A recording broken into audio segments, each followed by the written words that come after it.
Assalamualaikum warahmatullahi wabarakatuh. Salam, Om Swastiastu, Namo Buddhaya, dan salam kebajikan bagi kita semua.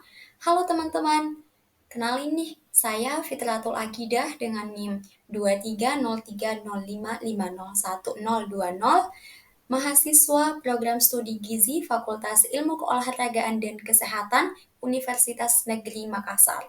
Di sini saya bersama anggota kelompok saya, yaitu ada Adinda Fitri Ramadhani, ada Anindya Siva Hijri, Lisnawati Ali Silondae, Margareta, Andi Armita Eka Putri, dan juga Cahya Mutia. Nah, pada video kali ini, kami akan membahas mengenai metabolisme zat anti gizi, di mana video ini kami buat untuk memenuhi tugas mata kuliah metabolisme gizi dengan dosen pengampu Bapak Abdul Malik Asikin SPI MKes.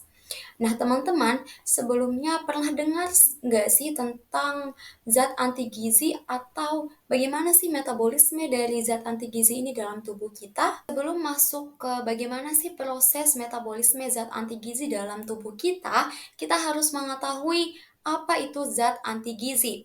Nah, teman-teman, zat anti gizi itu merupakan senyawa yang terdapat dalam beberapa bahan pangan yang dapat mengganggu penyerapan zat gizi di dalam tubuh pada saat pangan tersebut dikonsumsi. Contohnya, ketika kita mengonsumsi pangan, di mana pangan tersebut mengandung zat gizi, kemudian kita juga mengonsumsi pangan yang mengandung zat anti gizi, maka penyerapan dari zat gizi dari pangan yang telah kita konsumsi sebelumnya bisa saja terganggu karena kita juga mengonsumsi zat anti gizi. Nah, teman-teman, zat anti gizi ini juga dapat mengganggu ketersediaan zat gizi melalui pengkelatannya, melalui proses metabolisme maupun aksi antagonis terhadap zat gizi. Nah, di sini ada metabolisme zat anti gizi. Metabolisme zat anti gizi ini adalah proses bagaimana tubuh mencerna, menyerap, dan memetabolisme zat-zat yang berpotensi mengganggu penyerapan zat gizi atau fungsi biologis lainnya. Zat anti gizi ini biasanya terdapat pada makanan dan dapat menghambat ketersediaan zat gizi penting dalam tubuh. Nah, efek zat anti gizi pada tubuh yang pertama yaitu gangguan penyerapan nutrisi. Zat anti gizi dapat menurunkan kemampuan tubuh untuk menyerap nutrisi penting seperti vitamin, mineral, dan protein. Hal ini berpotensi menyebabkan kekurangan nutrisi esensial. Yang kedua yaitu interaksi dengan enzim pencernaan. Beberapa zat anti gizi seperti inhibitor enzim dapat menghambat kinerja enzim pencernaan, sehingga nutrisi dan makanan tidak tercerna dengan optimal. Yang ketiga yaitu risiko penyakit akibat kekurangan nutrisi. Yang pertama ada anemia defisiensi besi yang disebabkan oleh tanin dan asam fitat yang mengurangi penyerapan zat besi. Yang kedua yaitu osteoporosis akibat terganggunya penyerapan kalsium oleh oksalat. Dan yang terakhir yaitu gangguan tiroid. Goitrogen dapat menghambat produksi hormon tiroid dan tentunya menyebabkan pembesaran kelenjar tiroid. Nah, teman-teman, setelah mengetahui pengertian dan juga metabolisme dari zat anti gizi ini, sekarang kita akan mengetahui apa saja jenis-jenis dari zat anti gizi ini. Nah, di sini terdapat 3 jenis utama dari zat anti gizi. Yang pertama itu ada antivitamin, anti mineral, dan anti protein. Nah, ketiga zat anti gizi ini memiliki pengertian yaitu zat yang dapat menghambat penyerapan gizi di dalam tubuh. Nah, berikut penjelasan ini yang akan dijelaskan oleh teman saya. Jadi, di sini saya akan menjelaskan mengenai zat antivitamin. Nah, zat antivitamin adalah senyawa yang dapat menghambat aktivitas vitamin atau menghancurkan molekul vitamin sehingga tidak lagi berfungsi sebagai vitamin. Contoh zat antivitamin yaitu ada avidin, antipiridoksin, askorbase, tiaminase, niacinogen, lipoksidase, niacinogen, dan antiproteinase. Nah, saya akan menjelaskan contoh-contohnya di slide selanjutnya. Nah, kira-kira apa saja sih jenis zat anti gizi itu? Jadi zat anti gizi yang pertama ada avidin. Avidin adalah zat anti gizi yang ditemukan dalam putih telur mentah. Avidin ini dapat mengganggu metabolisme biotin atau vitamin B7. Avidin menghambat metabolisme biotin dengan cara mengikatnya secara kuat di saluran pencernaan, mencegah penyerapannya, dan menyebabkan defisiensi biotin yang selanjutnya akan mengganggu berbagai reaksi metabolisme. Cara mencegah hal ini adalah dengan cara memasak telur hingga matang. Yang kedua yaitu ada antipiridoksin. Antipiridoksin adalah zat anti gizi yang dapat menghambat fungsi piridoksin atau vitamin B6. Proses metabolisme yang terganggu oleh piridoksin cukup kompleks karena vitamin B6 berperan dalam banyak reaksi enzimatik. Antipiridoksin mengganggu metabolisme dengan bersaing dengan piridoksin untuk mengikat enzim penting sehingga menghambat aktivitas enzim dan mengganggu metabolisme protein, asam amino, dan sampai batas tertentu, karbohidrat, dan lemak. Akibatnya, defisiensi vitamin B6 dapat terjadi yang memicu berbagai gejala klinis. Tidak ada cara khusus untuk mengatasi efek antipiridoksin ini, selain memastikan asupan vitamin B6 yang cukup melalui diet seimbang atau suplementasi jika diperlukan. Selanjutnya ada niacinogen. Niacinogen ini bukan penghambat langsung metabolisme niacin atau vitamin B6, seperti halnya anti gizi yang lain. Sebaliknya, niacin ini adalah bentuk niacin prekursor yang tidak aktif secara biologis. Proses metabolismenya melibatkan konversi menjadi bentuk aktif niacin. Niacin bukan penghambat metabolisme niacin. Niacinogen bukan penghambat metabolisme niacin, melainkan prekursor yang membutuhkan konversi untuk menjadi bentuk aktif. Efisiensi konversi ini bergantung pada berbagai faktor, termasuk ketersediaan enzim dan tritopan. Defisiensi niacin dapat terjadi jika konversi niacinogen tidak cukup memenuhi kebutuhan tubuh yang dapat menyebabkan penyakit pelagen. Asupan niacin dan tritopan yang penting cukup untuk mencegah defisiensi. Selanjutnya, askorbase. Askorbase adalah enzim yang mengkatalisis oksidasi asam askorbat atau vitamin C. Proses metabolisme yang dipengaruhi oleh askorbase tidak langsung menghambat penyerapan vitamin C, tetapi justru mempercepat degradasi atau kerusakannya setelah vitamin C diserap. Tingkat aktivitas askorbase dan efisiensi reduksi asam dehidraskorbat menentukan jumlah vitamin yang tersedia secara biologis. Defisiensi vitamin C dapat terjadi jika degradasi vitamin C oleh askorbase melebihi kemampuan tubuh untuk meregenerasinya. Nah, teman-teman, untuk jenis zat anti gizi selanjutnya itu ada tiaminase. Nah, tiaminase ini adalah enzim yang dapat mendegradasi tiamin ataupun vitamin B1. Proses metabolisme yang dapat dipengaruhi dari tiaminase ini adalah yang pertama, asupan tiamin. Nah, tiamin dikonsumsi melalui makanan. Yang kedua ada aktivitas tiaminase. Tiaminase yang terdapat dalam beberapa jenis seperti ikan mentah, kerang-kerangan mentah, dan juga tumbuhan tertentu akan mencegah ikatan pirimidin pada molekul tiamin. Nah, ini dapat mengakibatkan hilangnya aktivitas tiamin. Yang ketiga ada degradasi tiamin. Nah, enzim tiaminase mengkatalisis hidrolisis ikatan glikosidik pada tiamin, sehingga menghasilkan senyawa yang tidak aktif secara biologis.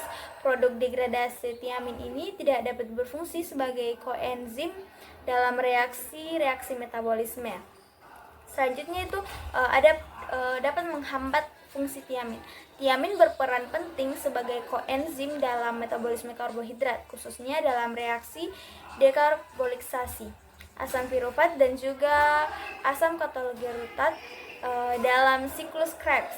Nah, degradasi tiamin oleh tiaminase ini akan menghambat fungsi tiamin sebagai koenzim sehingga mengganggu metabolisme karbohidrat. Selanjutnya itu ada defisiensi tiamin atau beriberi. Defisiensi tiamin yang cukup parah dapat menyebabkan penyakit beriberi yang ditandai dengan berbagai gejala termasuk kelelahan, kehilangan nafsu makan, gangguan saraf, dan pembengkakan, serta juga gagal jantung. Nah, gejala ini mencerminkan gangguan metabolisme karbohidrat dan juga energi.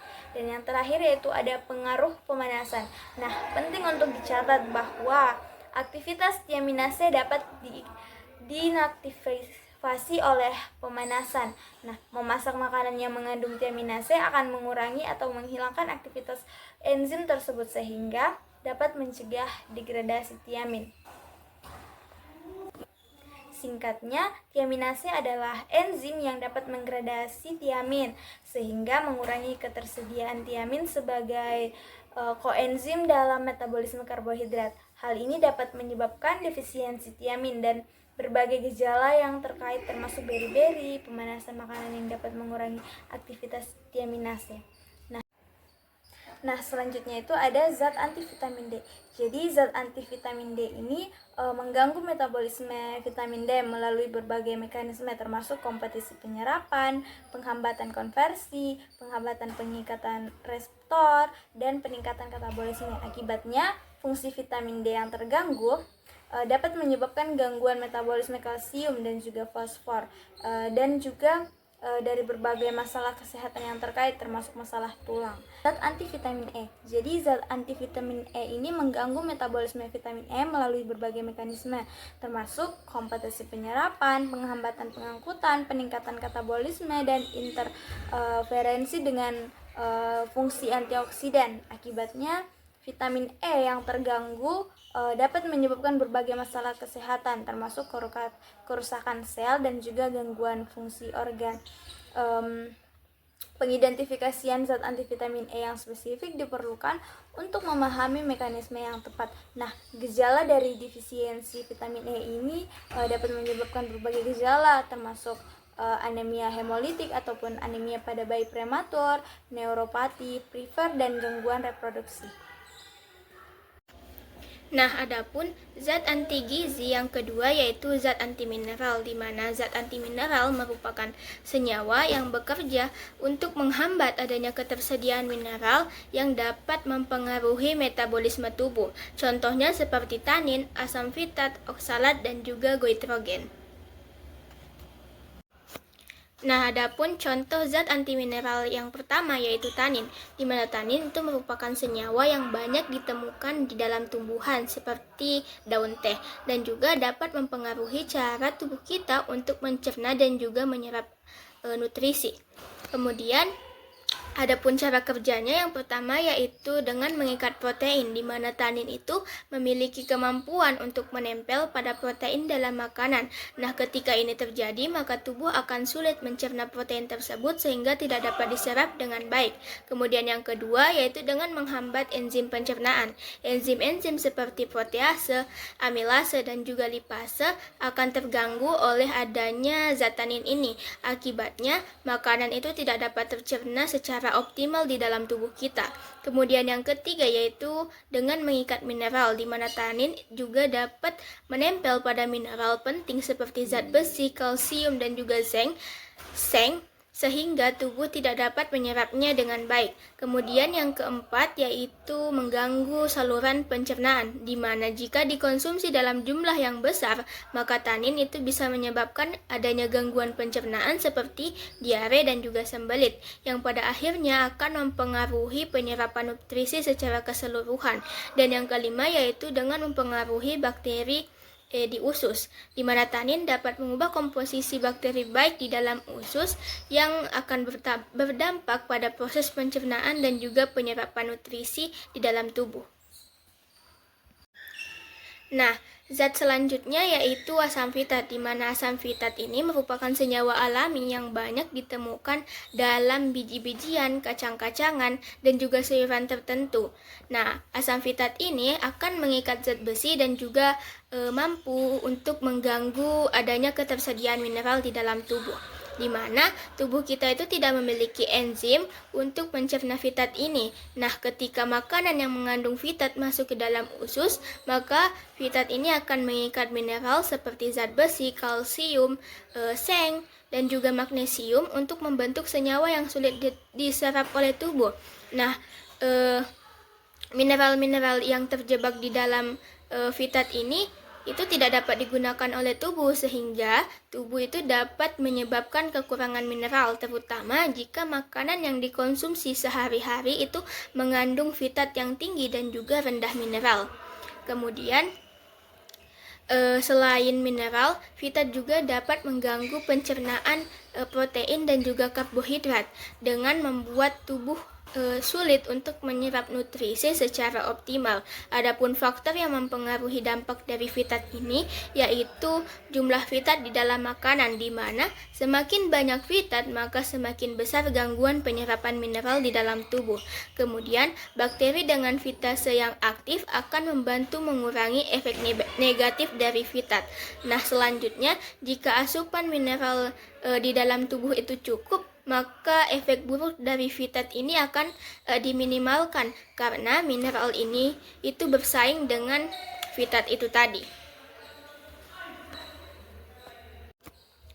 Nah, kemudian contoh zat antimineral yang ketiga yaitu oksalat, di mana oksalat ini merupakan senyawa alami yang banyak ditemukan dalam makanan seperti bayam, coklat, dan juga kacang-kacangan.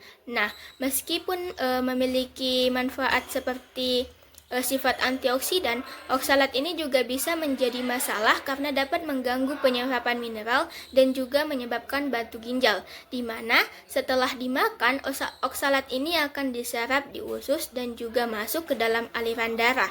Kemudian, oksalat ini akan mudah menempel pada mineral seperti kalsium, besi, dan juga magnesium. Nah, saat oksalat ini akan mengikat kalsium, maka akan terbentuk senyawa kalsium oksalat yang akan sulit larut dan juga bisa menjadi kristal. Nah, di mana kristal ini merupakan kristal kalsium oksalat yang dapat menumpuk di dalam ginjal dan juga akan membentuk batu ginjal yang bisa sangat menyakitkan dan juga menyebabkan masalah kesehatan lainnya. Nah, karena oksalat tadi itu mengikat mineral, maka tubuh akan sulit untuk menyerap mineral, besi, dan juga magnesium. Nah, akan menyebabkan kekurangan mineral, terutama jika makanan itu kaya akan oksalat yang dikonsumsi secara berlebihan. Kemudian oksalat ini tuh tidak terikat, sehingga biasanya dibuang tubuh melalui urin.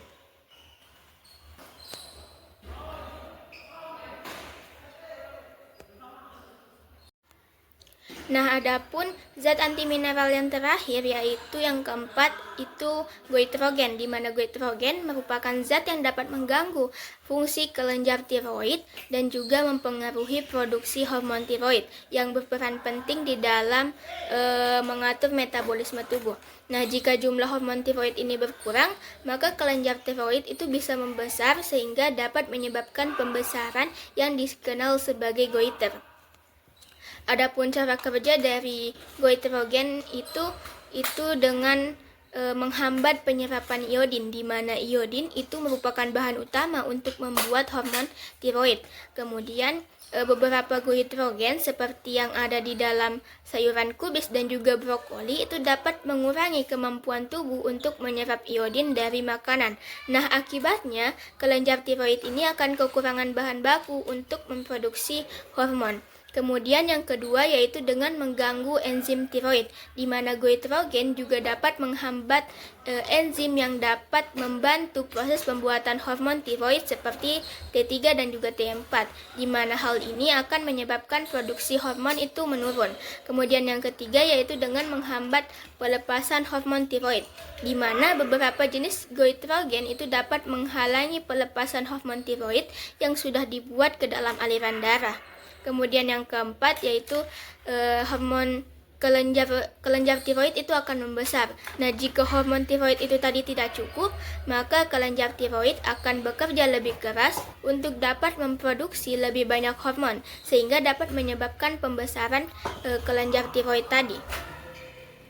Nah, kemudian adapun gejala dari kekurangan hormon tiroid ini yaitu hipotiroidisme, di mana yaitu kurangnya hormon tiroid dapat menyebabkan gejala seperti kelelahan, berat badan bertambah, sembelit, rambut rontok dan juga kulit kering. Berikut ini ada zat antiprotein. Zat antiprotein adalah senyawa yang dapat mengganggu ketersediaan protein, yang dimana zat-zat ini dapat mengurangi efektivitas protein dalam diet. Tetapi penting juga untuk diingat bahwa banyak makanan yang mengandung zat antiprotein juga yang kaya akan nutrisi lainnya. Dengan cara mengolah makanan dengan cara yang tepat seperti merendam atau memasak dapat membantu mengurangi efek zat antiprotein ini. Berikut ini beberapa jenis zat antivitamin, yaitu yang pertama ada tanin. Tanin merupakan kelompok senyawa polifonel yang terdapat dalam berbagai tumbuhan, yang dimana mempengaruhi metabolisme dengan beberapa mekanisme utama. Bukan secara langsung menghambat penyerapan nutrisi spesifik seperti vitamin, tetapi lebih kepada menghambat proses pencernaan dan penyerapan nutrisi secara umum. Proses metabolisme yang dipengaruhi oleh tanin dapat dijelaskan sebagai berikut. Yang pertama yaitu sebagai pengikatan protein. Mekanisme utama tanin adalah kemampuannya untuk mengikat protein. Ikatan ini terjadi melalui ikatan hidrogen dan ikatan lainnya antara gugus hidroksil pada tanin dan gugus amino pada protein. Ikatan ini kuat dan dapat mencegah pencernaan dan penyerapan protein. Yang kedua yaitu ada penghambatan enzim pencernaan. Tanin juga dapat menghambat aktivitas enzim pencernaan seperti protease yaitu enzim yang mencerna protein, amilase enzim yang mencerna karbohidrat, dan lipase adalah enzim yang mencerna lemak. Penghambatan ini mengurangi efisiensi pencernaan makanan dan penyerapan nutrisi. Yang ketiga yaitu ada pengikatan mineral. Selain protein, tanin juga dapat mengikat mineral seperti besi, kalsium, dan seng. Ikatan ini dapat mengurangi bioavailabilitas mineral. Artinya, mengurangi jumlah mineral yang dapat diserap oleh tubuh. Yang keempat yaitu ada iritasi saluran pencernaan. Konsumsi tanin dalam jumlah besar dapat menyebabkan iritasi pada saluran pencernaan, seperti diare dan konstipasi. Hal ini dapat mengganggu penyerapan nutrisi secara umum. Yang kelima yaitu ada pengaruh pada mikrobiota usus. Tanin juga dapat mempengaruhi komposisi dan aktivitas mikrobiota usus. Beberapa penelitian menunjukkan bahwa tanin dapat menghambat pertumbuhan bakteri tertentu di usus, sementara yang lain menunjukkan efek sebaliknya. Efek ini dapat mempengaruhi pencernaan dan penyerapan nutrisi. Lebih singkatnya yaitu tanin mengganggu metabolisme dengan mengikat protein, menghambat enzim pencernaan, mengikat mineral, dan berpotensi menyebabkan iritasi saluran pencernaan. Efek ini mengurangi bioavailabilitas protein, mineral, dan nutrisi lainnya. Efek tanin pada mikrobiota usus juga dapat mempengaruhi pencernaan dan penyerapan nutrisi. Jumlah dan jenis tanin serta faktor-faktor lain seperti komposisi makanan mempengaruhi dampak tanin pada metabolisme. Jenis zat antivitamin yang kedua yaitu ada antitripsin. Antitripsin adalah zat yang menghambat aktivitas tripsin, enzim pencernaan yang penting untuk memecah protein dalam usus halus. Proses metabolisme yang dipengaruhi antitripsin adalah sebagai berikut. Yang pertama yaitu ada pencernaan protein. Protein dalam makanan dicerna di usus halus dengan bantuan enzim protease, termasuk tripsin. Tripsin memecah protein menjadi peptida dan asam amino yang lebih kecil yang kemudian diserap oleh usus. Kemudian itu yang kedua ada penghambatan tripsin. Antitripsin mengikat tripsin dan menghambat aktivitasnya. Ikatan ini menghalangi kemampuan tripsin untuk memecah protein. Yang ketiga yaitu ada penurunan pencernaan protein. Karena aktivitas tripsin terhambat, pencernaan protein menjadi kurang efisien. Akibatnya jumlah protein yang dicerna dan diserap berkurang. Yang keempat yaitu ada defisiensi protein. Jika konsumsi antitripsin tinggi dan atau asupan protein rendah, dapat terjadi defisiensi protein. Defisiensi protein dapat menyebabkan berbagai masalah kesehatan seperti gangguan pertumbuhan, penurunan daya tahan tubuh, dan gangguan fungsi organ. Yang kelima yaitu ada peningkatan ekskresi protein. Karena protein tidak tercerna dengan baik, sebagian protein yang tidak tercerna akan diekskresikan melalui feses. Hal ini menyebabkan hilangnya protein yang seharusnya diserap dan digunakan oleh tubuh. Yang keenam yaitu ada gangguan keseimbangan nitrogen. Penurunan penyerapan protein dapat mengganggu keseimbangan nitrogen di dalam tubuh. Keseimbangan nitrogen mencerminkan perbedaan antara asupan dan ekskresi nitrogen. Gangguan keseimbangan nitrogen dapat menyebabkan berbagai masalah kesehatan. Singkatnya, antitripsin mengganggu metabolisme dengan menghambat aktivitas tripsin, enzim pencernaan protein. Hal ini menyebabkan penurunan pencernaan dan penyerapan protein yang berpotensi menyebabkan defisiensi protein dan mengganggu keseimbangan nitrogen. Efek antitripsin bergantung pada jumlah yang dikonsumsi, asupan protein, dan status kesehatan individu. Berikut ini adalah zat antivitamin yang ketiga yaitu ada antiproteinase. Antiproteinase adalah zat yang menghambat aktivitas protease, kelompok enzim yang berperan penting dalam pencernaan protein. Proses metabolisme yang dipengaruhi antiproteinase dapat dijelaskan sebagai berikut. Yang pertama yaitu ada pencernaan protein. Protein dalam makanan harus dipecah menjadi unit-unit lebih kecil, yaitu asam amino, agar dapat diserap oleh tubuh. Proses pemecahan ini dilakukan oleh enzim protease seperti pepsin, tripsin, dan kimotripsin. Enzim-enzim ini bekerja secara bertahap, memecah protein menjadi polipeptida, kemudian peptida yang lebih kecil, dan akhirnya asam amino. Yang kedua yaitu ada penghambatan aktivitas protease. Antiproteinase mengikat enzim protease dan menghambat aktivitas katalitiknya. Mekanisme penghambatan ini dapat bervariasi tergantung pada jenis antiproteinase. Beberapa antiproteinase dapat mengikat secara irreversibel ke protease, sementara yang lain dapat mengikat secara reversibel. Proses metabolisme yang ketiga yaitu penurunan pencernaan protein. Karena aktivitas protease terhambat, proses pencernaan protein menjadi kurang efisien. Akibatnya, jumlah protein yang dicerna dan diserap oleh tubuh berkurang. Yang keempat yaitu ada defisiensi protein. Jika asupan antiproteinase tinggi atau asupan protein rendah, dapat terjadi defisiensi protein. Defisiensi protein dapat menyebabkan berbagai masalah kesehatan seperti gangguan pertumbuhan, penurunan daya tahan tubuh, dan gangguan fungsi organ. Yang kelima itu ada gangguan keseimbangan nitrogen. Penurunan penyerapan protein dapat mengganggu keseimbangan nitrogen dalam tubuh. Keseimbangan nitrogen mencerminkan perbedaan antara asupan dan ekskresi nitrogen. Gangguan keseimbangan nitrogen dapat menyebabkan berbagai masalah kesehatan.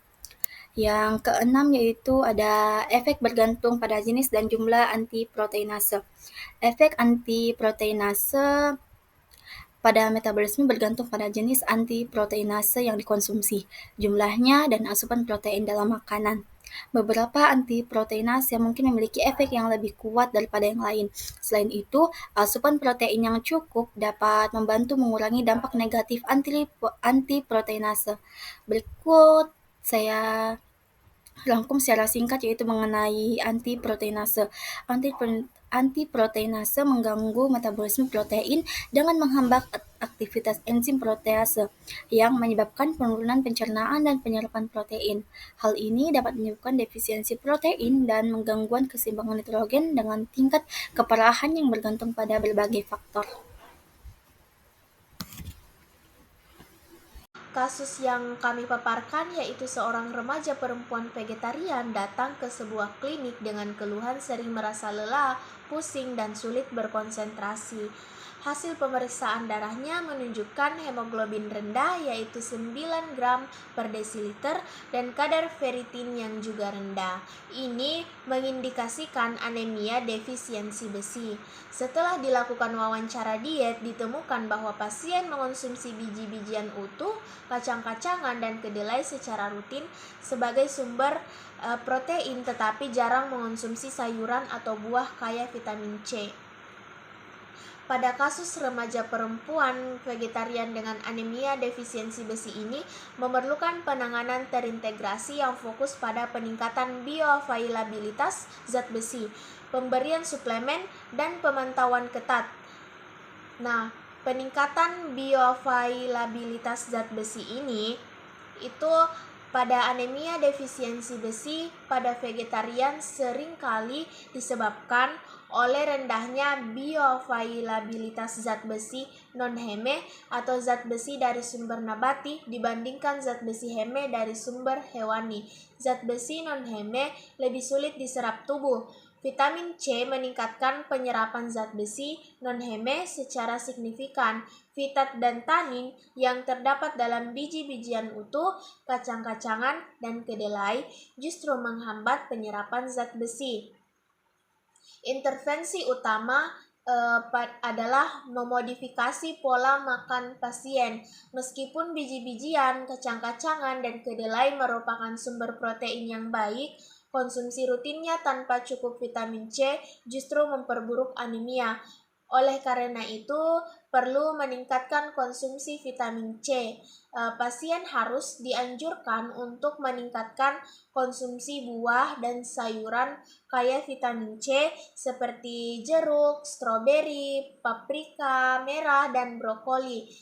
Vitamin C membantu mereduksi zat besi menjadi bentuk yang lebih mudah diserap. Konsumsi vitamin C bersamaan dengan makanan kaya zat besi akan memaksimalkan penyerapannya, kemudian mengurangi penghambat penyerapan zat besi. Meskipun biji-bijian utuh, kacang-kacangan, dan kedelai penting untuk protein, konsumsinya sebaiknya tidak berlebihan dan diimbangi dengan makanan yang meningkatkan penyerapan zat besi.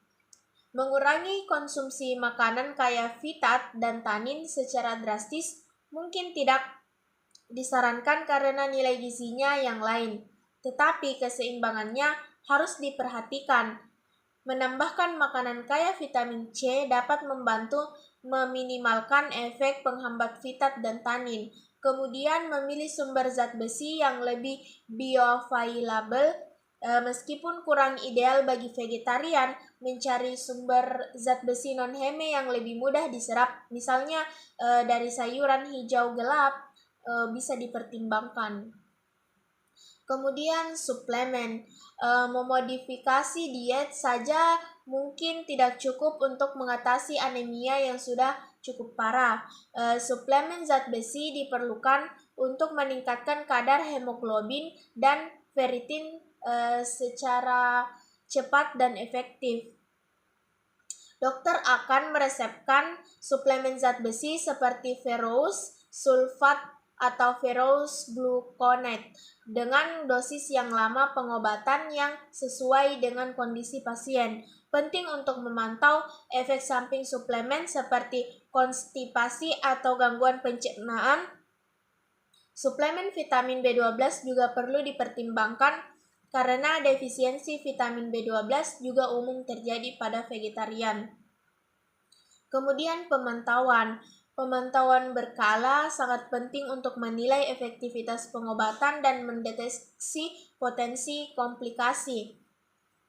Pemeriksaan darah, termasuk kadar hemoglobin dan ferritin, harus dilakukan secara berkala, misalnya setiap 2-4 minggu. Untuk memantau respon terhadap pengobatan, dokter juga akan memantau gejala pasien dan melakukan penyesuaian dosis suplemen atau strategi diet jika diperlukan.